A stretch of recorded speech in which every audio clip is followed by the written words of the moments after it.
가을이 다가오고 있습니다마는 가을을 미리 만나보려고 합니다. 가을에 대한 이런 시가 있습니다. 가을엔 물이 되고 싶어요. 소리를 내면 비어오는 사랑한다는 말을 흐르며 속삭이는 물이 되고 싶어요. 가을엔 바람이고 싶어요. 서걱이는 풀잎에 이마를 쓰다듬다 깔깔대는 꽃 웃음에 취해도 보는 연한 바람으로 살고 싶어요. 가을엔 풀벌레이고 싶어요.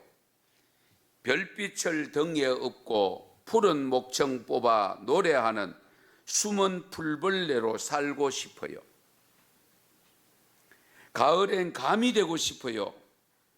가지끝에 매달린 그리움 익혀 당신의 것으로 바쳐드리는 불을 먹은 감이 되고 싶어요. 누구나 한 번은 수일을 준비하는 가을입니다. 살아온 날을 고마워하며 떠날 채비에 눈을 씻는 계절, 모두에게 용서를 빌고 약속의 땅으로 뛰어가고 싶습니다. 이혜인님의 시입니다. 가을의 노래라는 제목의 시입니다. 여러분, 행복이 어디로부터 옵니까? 행복의 원천이 무엇입니까? 고대 그리스 철학자 에피쿠로스는 인간이 누릴 수 있는 최고의 선은 육체적 쾌락이나 고통을 초월한 정신적 쾌락에 있고, 그러기 위해서는 마음의 평정을 먼저 구해야 한다라고 주장했습니다. 마음의 평정. 사람은 누구나 비슷한 환경에서 살아갑니다. 다만 어떤 생각을 가지고 사느냐에 따라서 고난을 극복하기도 하고 좌절하기도 합니다. 생각에 따라 인생이 달라질 수 있습니다. 마음먹기에 따라서 달라집니다. 마음이 바로 행복 제조기입니다. 다른 데서 찾으려고 하지 마세요. 물질에서 아닙니다. 명예와 권력 아닙니다. 출세 그것도 아닙니다. 행복의 제조기는 바로 나의 마음이라는 사실을 반드시 기억하셔야 됩니다. 아름다운 인생이 되려고 하면 마음이 먼저 아름다워야 됩니다. 마음이 아름답지 않고는 절대로 아름다운 인생을 만들 수 없습니다. 왜 그럴까요? 마음먹은 대로 되기 때문입니다. 그러므로 아름다운 가을이 깊어지기 전에 우리 자신들의 마음을 아름답게 가꾸도록 노력해야 되지 않을까요?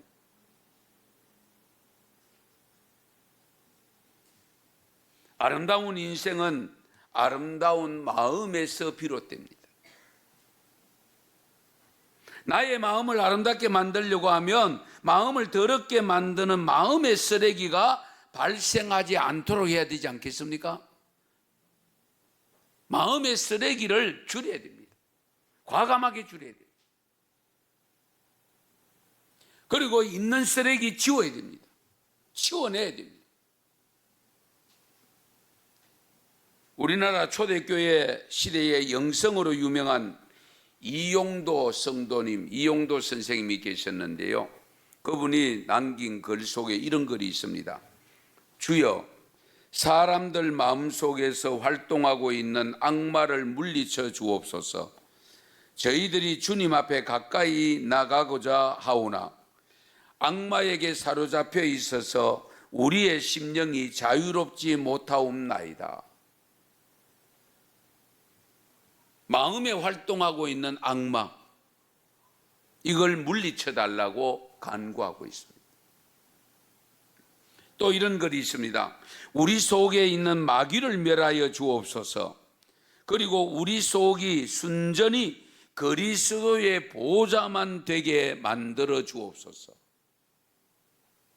그리스도의 보좌가 내 마음속에 자리 잡고 있으면 사탄 마귀는 근접하지 못하겠죠. 그래서 그리스도의 보좌만 내 마음속에 있게 해달라는 간구입니다. 또 이런 고백이 있습니다. 오 주여, 이 마귀의 관계를 타파하고 나를 구원하여 주옵소서. 우리 마음속에 항상 마귀란 놈이라고 해서 죄송한데요, 마귀란 놈이 침범합니다. 우는 사자와 같이 나를 애워싸고 삼킬 자를 찾고 계신다고 했잖아요. 찾고 있다고 했잖아요. 그러므로 삼가 조심하라고 했습니다. 왜? 할 수만 있으면 믿는 자라도 넘어뜨린다고 했습니다.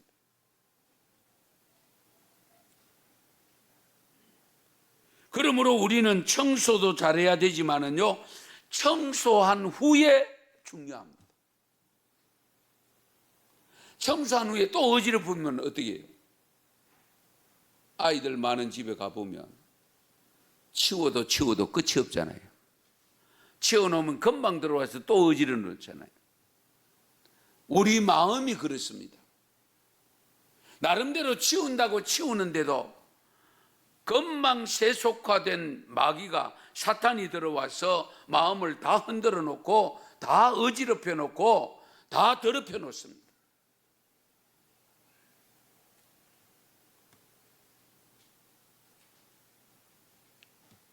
우리 마음에도 악취가 나는 쓰레기가 있습니다. 우리가 뱉어내는 쓰레기도 그냥 말라있는 아무 냄새도 없는 쓰레기가 있는가 하면 악취가 나는 쓰레기가 있잖아요. 우리 마음 쓰레기도 마찬가지입니다. 그래서 칼 루이스라고 하는 사람이 이런 말을 했습니다. 진정한 그리스도인이라면 마음속에 있는 더러운 것을 주의 깊게 그리고 끊임없이 냄새를 맡을 줄 알아야 한다. 냄새를 잘 맡아야 빨리 치우겠죠. 옆에 있어도 냄새를 못 맡으면 그대로 있겠죠. 나는 냄새를 못 맡아서 그대로 있지만 다른 사람들이 냄새를 맡습니다. 그러면 어떻게 됩니까? 가까이 오려고 하지 않겠죠. 오히려 가까이 있던 사람도 멀어지려고 하죠. 냄새 난다고. 예레미야 17장 9절에서 10절 말씀에 이런 말씀이 있습니다. 같이 한번 읽겠습니다. 만물보다 거짓되고 심히 부패한 것은 마음이라 누가 능히 이를 알리오마는 나 여호와는 심장을 살피며 폐부를 시험하고 각각 그의 행위와 그의 행실대로 보응하나니. 아멘. 우리 마음은 항상 썩어지는 것으로 채워지기 때문에 치우지 않으면 악취가 나는 마음이 됩니다. 이 심히 부패한 마음의 쓰레기를 만드는 것이 무엇일까? 마음의 쓰레기를 만드는 주 원인이 뭘까? 첫째는 입에서 나오는 말이라고 있습니다. 말에도 아름다운 말이 있는가 하면 아름답지 않는 말이 있죠. 선한 말이 있는가 하면 악한 말이 있죠. 더러운 말이 있습니다. 오늘 본문에 보면 남이 속이는 말과 남을 해치는 말은 입술에도 올리지 말라고 했습니다. 잘 들으세요. 남을 속이는 말과 남을 해치는 말은 입술에도 올리지 말라.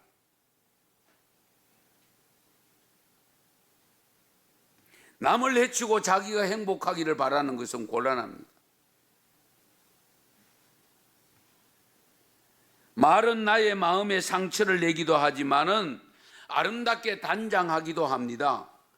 그러므로 아름다운 말을 하면 내 마음도 아름답게 단장이 되어지고, 내 마음에서 욕이 나오고 더러운 말이 나오면 내 마음이 이미 더럽다는 증거입니다.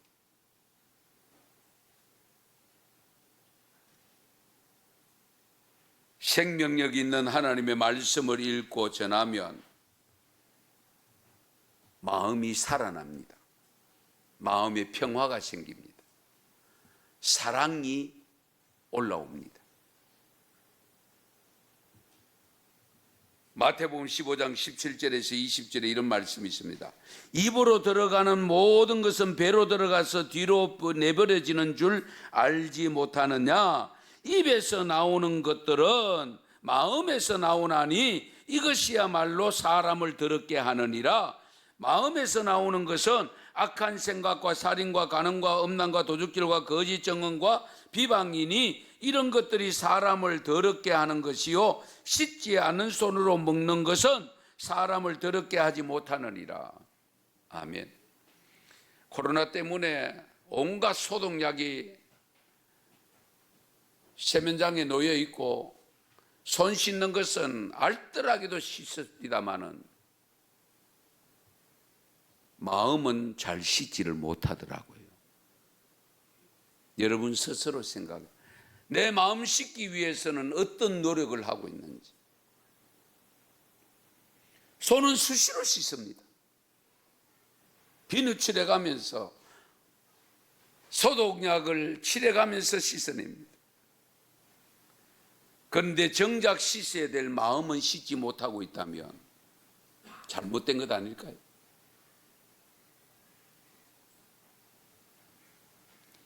입으로 들어가는 것이 문제가 아니고 입에서 나오는, 마음에서 나오는 것이기 때문에 이것이야말로 더러우면 안 된다. 어쨌든 우리의 마음 쓰레기를 만드는 데 주 원인이 말에 있다는 것을 잊어서는 안 됩니다. 그래서 말 잘하셔야 돼요. 남이 욕한다고 같이 욕하면 똑같은 사람 돼요. 상대방이 욕하더라도 나는 선한 말을 건네야 됩니다. 선으로 악을 이겨야 되잖아요. 두 번째 마음의 쓰레기를 만드는 것이 뭐냐? 눈으로 보는 것입니다. 눈으로 보는 것. 눈은 아름다운 것을 보아야 내 마음이 아름다워집니다. 악한 것을 보면 나도 모르게 악해지고, 더러운 것을 보면 나도 모르는 사이에 더러워집니다. 눈이 보는 대로 마음이 전달됩니다. 아시겠어요? 오늘 말씀 25절에 보면 한눈 팔지 말고 똑바로 앞만 내다보라고 일러주고 있습니다. 정말 우리 이 점을 조심해야 되죠.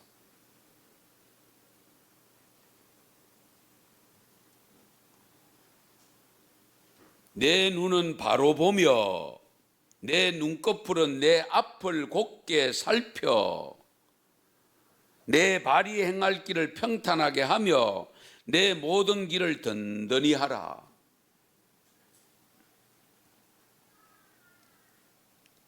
이 안목의 정욕이 참 무섭습니다.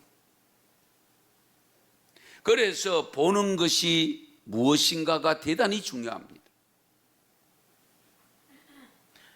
텔레비전을 보든 영화를 보든 유튜브를 보든 책을 보든 어떤 내용을 보느냐에 따라서 내 마음이 달라집니다.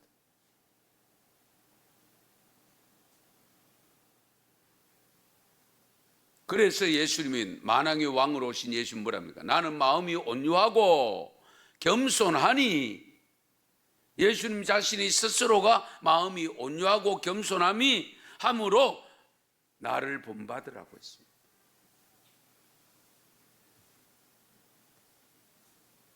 예수님의 온유함이 없었다면 십자가를 질 수 있었을까요?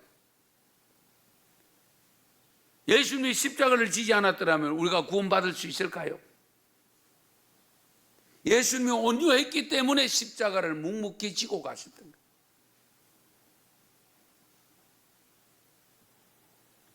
성경에서 온유함을 칭찬받은 인물이 한 사람 있습니다. 모세입니다. 민수기 12장 3절에 보면 모세의 온유함은 지면의 모든 사람들보다 더하더라. 지면의 모든 사람들보다 온유함이 더하더라. 이렇게 칭찬받은 모세임에도 불구하고 마지막 순간에 그 온유함이 덜한 모습이 나타나서 가나안 땅을 밟지 못했다는 사실을 명심하셔야 됩니다. 그게 뭡니까? 머리와 물 사건이잖아요. 반석에 물을 낼 때에 모세가 백성들의 원망 소리가 와서 마음이 좀 상해 있었습니다. 그러다 보니까 야 모여? 다 모였습니다. 내가 너희들에게 물을 내리라. 그리고 반석을 한 번만 쳐도 되는데 두 번을 쳤습니다. 그 순간적으로 온유함이 상실된 모습이 나타납니다. 그런데 마지막에 어떻게 됩니까? 하나님께 모세를 불러서 너보산에 올려놓고 야 장차 너희들에게 들어가야 될 땅이라고 한 가나안 땅이 저 땅이다. 그래 놓고는 모세가 그 산에서 죽도록 했습니다. 아직도 눈이 흐리지 아니하고 기력이 쇠하지 아니했음에도 불구하고 하나님의 부름을 받았습니다. 왜? 사명 끝. 너의 사명은 이까지다. 그러므로 우리가 신앙생활하면서 온유함을 갖추지 않으면 큰일 날 일이 발생할 수도 있다. 이 점을 염두에 두셔야 됩니다.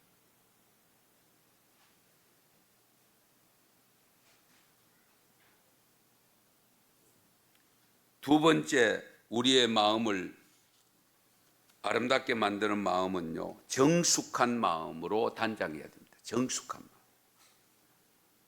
정숙한 마음이라는 것은 타인들에 의해서 일어나는 동요에 흔들리지 않는 평정한 마음을 말합니다. 뭐 여러 환경이 막 이게 일어났을 때에 거기에 좌충우돌하는 그런 마음이 아닙니다. 오히려 차분하게 평정을 찾아서 있는 그런 마음의 상태를 말합니다. 정숙한 마음. 여러분, 가을은 고요합니다. 우리의 마음을 편하게 만들어주죠. 아름다운 단풍을 보고 있으면 마음이 얼마나 잔잔해지는지를 모릅니다. 개울가에 가서 높은 나무 위에서 낙엽이 떨어져서 그 물 위에 떨어지는 그 순간에 어디에 파장을 일으키잖아요. 그런 모습을 보면 누구나 시인이 됩니다. 그 순간만큼. 맑은 가을 하늘을 바라보면 마음이 한층 더 평안해지죠. 우리의 마음이 평정을 찾아야 세상이 요동치더라도 항상 안정된 삶을 살 수가 있습니다. 코로나 걱정 없이 살아왔잖아요, 우리가. 아직 걱정하십니까? 괜찮아요. 월요일 내일부터 마스크 벗는데요, 밖에서는. 밖에서 벗는데요, 안에서는 왜 찌고 있어요?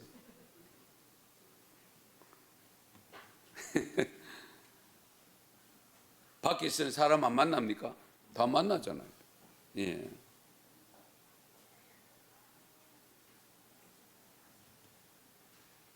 마음이 편안하면 초가집도 편안하고요. 성품이 정숙하면 나물국도 향기롭다는 말이 있습니다. 아무쪼록 여러분 마음, 세상이 어떻게 변하더라도 같이 요동치지 아니하고 평정한 마음, 정숙한 마음을 가지고 아름다운 마음이 될 수 있기 바랍니다. 그 다음에 세 번째는 착한 마음입니다. 역시 착한 마음. 디모데전서 2장 9절 10절에 이런 말씀이 있습니다. 또 이와 같이 여자들도 단정하게 옷을 입으며 소박함과 정절로서 자기를 단장하고 따은 머리와 금이나 진주나 값진 옷으로 하지 말고 오직 선행으로 하기를 원하노라. 이것이 하나님을 경외한다 하는 자들에게 마땅한 것이니라. 할렐루야. 하나님을 경외하는 성도들에게 마땅한 것이 뭐냐? 오직 선행으로 단장해라. 선행으로. 오늘 본문 잠언 4장 26절 말씀에 보면 인생길을 무사히 가려면 걸음걸음마다 조심하라고 있습니다. 걸음마다 조심해라. 한 걸음도 좌로나 우로나 곁길로 가지 말라고 했습니다. 악한 길을 떠나라고 했습니다. 쉽게 말씀드리면 악한 일을 쫓지 말고 오직 하나님이 원하시는 선한 길로 가라 그 말입니다. 옆에서 누가 부른다고 가고 좌우에서 부른다고 가면 안 된다. 오직 주님만 바라보고 우리가 골고다 언덕길을 올라가듯이 가야 됩니다. 그 선한 길로 가는 길.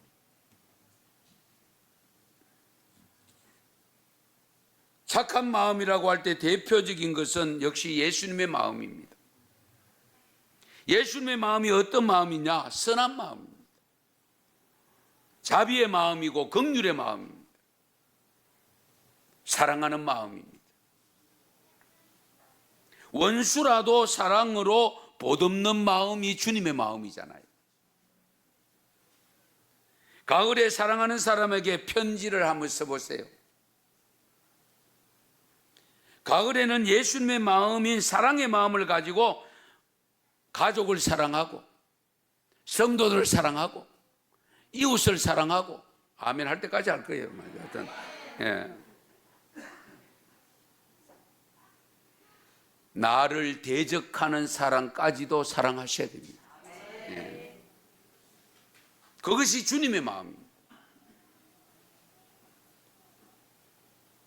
결국은 자신을 몽땅 죄인된 우리를 다 사랑으로 용서해 주시고 자녀 삼아 주신 그 사랑을 받았는데 어떻게 우리가 사랑하지 않고 살 수 있겠습니까? 주님처럼 정말로 뜨겁게 사랑할게요. 인사 한번 하십니다. 시작.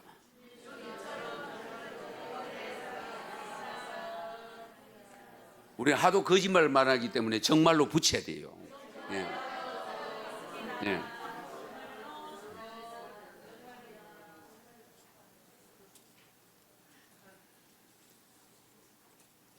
마음이 아름다우면 영혼을 기쁘게 합니다. 마음이 아름다우면 인생이 아름답습니다. 마음이 아름다우면 세상이 아름답게 보입니다. 그러므로 우리는 마음을 빼앗으려고 해야 되잖아요. 아무리 육체적으로 합해져도 마음을 얻지 못하면 진정한 나의 사람이 아닙니다. 아시겠어요? 그건 우리 충분히 느낄 수 있는 부분이잖아요. 마음을 얻는 자가 다 가진 겁니다. 다 얻은 겁니다. 그러므로 잠언 23장 26절 말씀에 보면 내 아들아 네 마음을 내게 주며 내 아들아 네 마음을 내게 달라. 마음 달라고 했어요. 부모가 자식에게 마음을 달라고 요구하고 하나님이 저와 여러분에게 우리의 마음을 달라고 요구하고 있습니다. 신명기 6장 5절 말씀에 보면 너는 마음을 다하고 뜻을 다하고 힘을 다하여 내 하나님 여호와를 사랑하라. 할렐루야. 하나님을 사랑하되 집중하라는 겁니다. 최선을 다하라는 겁니다. 우리의 하나님께서는 최선을 다해서 독생자까지 주셨잖아요. 왜? 우리를 사랑하기 때문에. 그러면 그 하나님을 우리가 사랑한다고 할 때에 우리도 마음을 다하고 뜻을 다하고 힘을 다하여 사랑해야 됩니다. 할 때도 있고 안 할 때도 있고, 기분 좋으면 하고 기분 나쁘면 안 하고, 그런 사랑은 온전한 사랑이 아닙니다. 돈 있으면 사랑하고 돈 없으면 안 하고, 그런 사랑은 온전한 사랑이 아닙니다. 성도 여러분, 여러분의 마음을 선한 마음으로, 온유한 마음으로, 정숙한 마음으로 아름답게 가꾸어서 주님께 다 드리십시다. 주님이 네 마음을 내게 달라고 말씀하고 있습니다. 그래서 마음이 청결한 자가 복이 있나니 하나님을 볼 것이요. 하나님을 항상 볼 수 있는 마음, 청결한 마음인데요, 하나님을 볼 수 있는 마음이 가장 아름다운 마음이고, 아름다운 마음을 갖고 사는 인생이 아름다운 인생이 됩니다. 가을, 너무 계절의 변화에만 민감하지 마시고 이 가을의 아름다움, 자연의 아름다움을 나의 마음의 아름다움으로 가꾸어 하나님이 기뻐하는 것으로 드릴 수 있는 마음으로 살아갈 때에 하나님이 그 마음을 받으시고 우리에게 있어야 될 것을 있게 하시고 우리를 도와주시고 지켜주시고 보호해 주실 줄 믿습니다.